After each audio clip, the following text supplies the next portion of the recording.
Hello guys! So, andito ako ngayon sa Cauhagan Island. So, medyo madilim na ngayon kasi gabi na kami nakapunta dito. So, isa din to sa mga tourist spot. Pwede kayo mag-island hopping dito. So, available po ang mga pang-boat natin. Pwede nyo ako i-contact kung gusto nyo. So, ayan po siya. Oh, maganda. Medyo wala pang guest ngayon ha kasi gabi na. Pero pag araw, ang daming turista dito guys. Ayan, maganda din dito eh. Kaso lang sayang gabi na eh. Kasama ko din ang aking mga kapatid at saka yung dito. Oh. Yan kami kanina kapunta eh.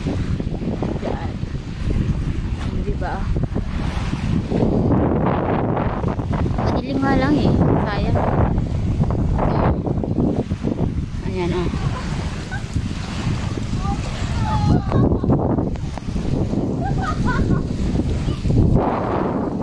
Diba? Cauhagan Island.